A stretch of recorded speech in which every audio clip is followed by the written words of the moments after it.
Mindfulness Everything. This is a show about the 7 attitudes of mindfulness by John Kabat-Zinn. And so in this program, we spend some time unpacking and understanding what these attitudes are. And on top of that, then we talk about how we can apply and deepen the application of these attitudes in our daily lives. My name is Han Yi. I'm the host. I'm a psychologist. I'm a mindfulness instructor myself. And very excited to have Gary and Sheila, two guests from Mindfulness on the Rocks. Welcome, Gary and Sheila. How are you guys doing? We're doing fine. Doing well. Nice to see you. Thank you, Hanny. Very good, very good. So today we want to focus on the attitude of acceptance, right? And so it sounds like a simple word, but as you unpack it, I think what is that all about and how do we bring that to life, right? So let's start with some definitions first. So for Gary and Sheila, how would you explain what acceptance is in a mindfulness practice? Acceptance is really being with what is as it is.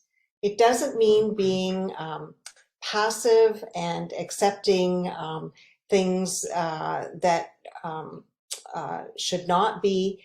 It is accepting things as they are and acknowledging them. We can't make change to anything unless we accept things and see them as they really are.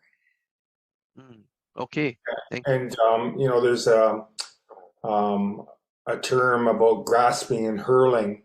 And often we want to hang on to the pleasant circumstances or pleasant events in our lives, but we want to push away or hurl the unpleasantness in our lives. But life is filled with highs and lows, and there'll always be challenges. So that old expression, what you resist persists. And so when you're accepting, it helps you to kind of lean in, and also then to change the energies that you're using, instead of fighting or resisting or pushing away, to actually stop and to be with, and to notice without the judgment piece, and with kindness. With kindness. Thank you, thank you. So, I mean, the idea is this, right? I mean, we do actually, if you think about it, spend a lot of time denying what is a fact, right? And so one of the most common phenomenon is like, so for example, when someone gets injured, for example, in sports, right? It's always reported that the first thing that they say is, oh no, I'm not injured. Right, when actually a serious injury has occurred and they are not able to realize or accept that something has happened. And that's something that not just in sports, but in everyday lives, right? Whether something has been lost or something that has happened and we don't come to terms with it. What are your thoughts around that? What is the impact of that denying what has happened in our lives? It takes a lot of energy, and it doesn't help us to move forward.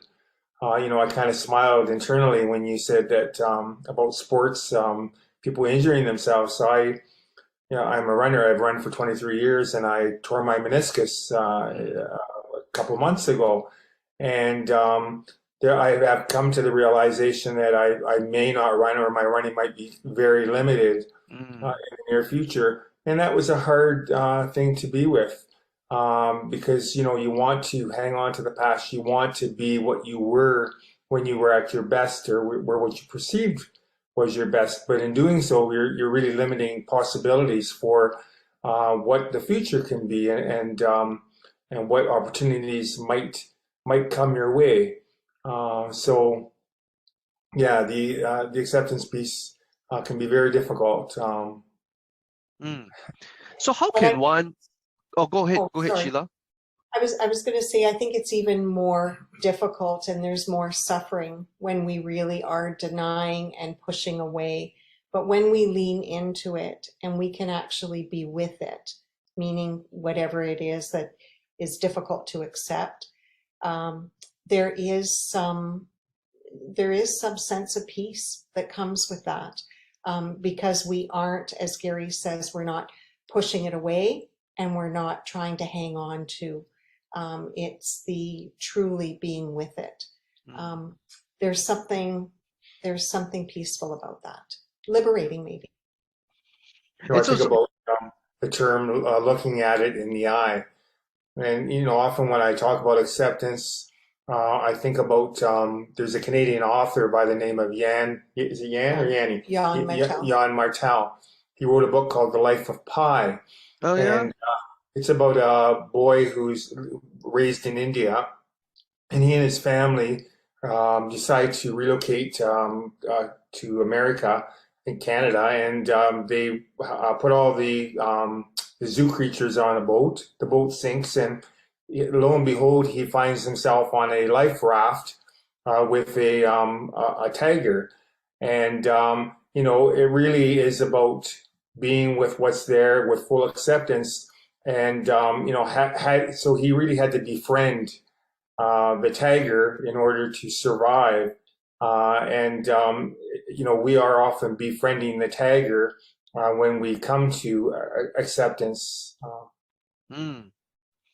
So it sounds like there's this fundamental idea of leaning in and stepping towards our experience, simply because it is there, right? I mean, something has happened, we are on the boat with the tiger, or the physical event, or something has happened to my body or to someone else.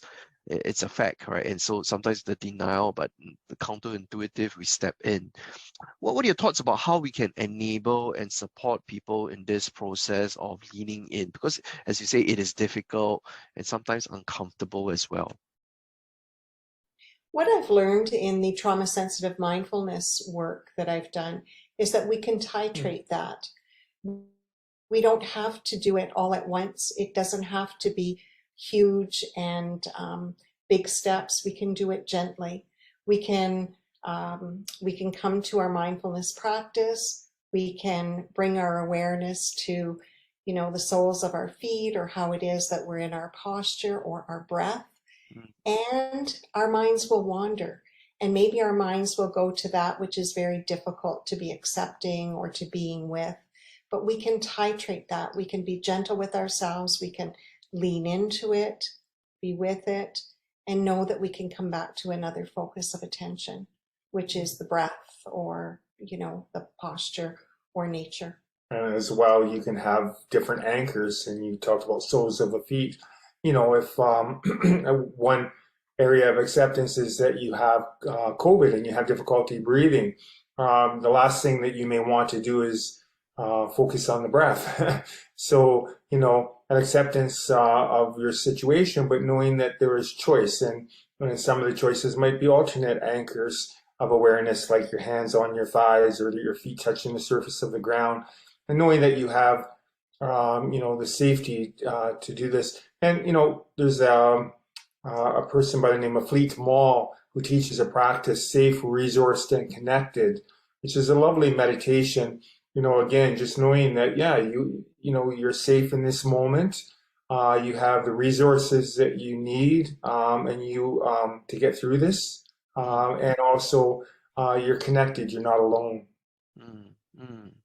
So there's actually a lot of all these different resources that we can tap into, right? And it's with that training that we can cultivate that ability to learn, to cope, and really to thrive. And as you say, when we can accept, then we can discover and renew our relationship with peace, right? Yes. That's one of the nice things about the acceptance piece. Yeah.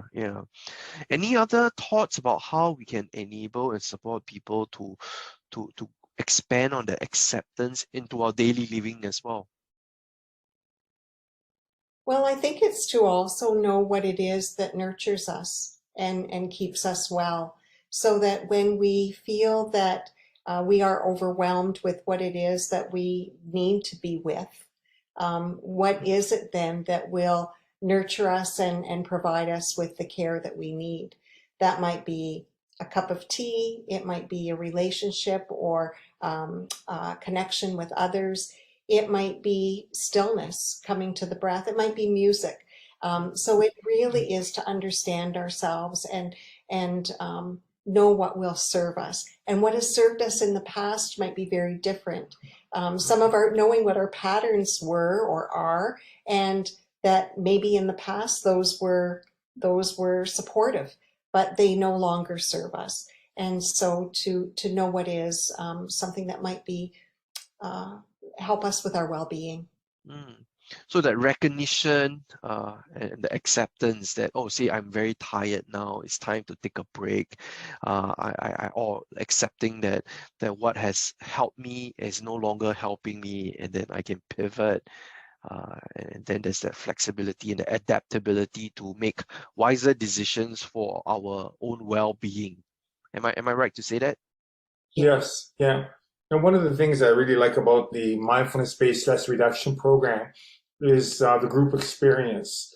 And often when there's a sharing and an intimacy that unfolds over that 8 weeks, you come to the realization that others have pain and suffering in their lives, and that often helps us to accept our own pain and suffering when we hear that that we all share that human condition of pain and suffering, and also just the group dynamics. If a person is talking about some of their own pain and suffering or what they're going through with changes, coming just the support of the group, and then the other thing is the realization of impermanence, that things are constantly changing. And again, the mindfulness-based stress reduction program, we have some lovely meditations. One of them is called the mountain meditation that talks about the seasons and everything changing all the time. And so helping people to understand that, you're not the same person you were at the beginning of this podcast. You may be slightly different at the end of the podcast, and then different again by tomorrow morning. And the circumstances around you are constantly changing. And so just coming to that realization often can be a helpful thing. Great. Sheila, you want to say something? No, that's good. Okay. Well, thank you very much. This thing about acceptance within the context of mindfulness-based stress reduction. So that has been alluded to a few times, right? Can you tell us more about what MBSR or mindfulness-based stress reduction is? Mindfulness-based stress reduction is an 8-week program, 10 sessions, including orientation, and then a full day of silence between weeks 6 and 7. And participants make a big decision to commit to this 8-week program. The curriculum was developed by John Kabat-Zinn in the 1970s, the late 70s. And it is evidence-based. It's the most rigorously studied mindfulness program in the world. And, the working definition of mindfulness, and that has been widely accepted, is that mindfulness is the awareness that arises when we pay attention intentionally on purpose to the present moment without judgment. And the beauty of that is that we're not trying to judge or be with what's happened previously. We're not making lists about what we need to do tomorrow, although those are things that really do happen, and that happens with our wandering mind. But truly being in the present really informs us and helps us with a better quality of life. Great, thank you very much, Sheila. And so today, before we wrap up, this is the session on the attitude of acceptance, and that's something that we can develop and practice in a collective setting with other people, supported by trainers in a program like Mindfulness-Based Stress Reduction, MBSR. All right. So thank you everyone for listening to Mindfulness Everything. Stay tuned and see you next time. This is Han Yi signing off. Bye for now. Bye. Thank you.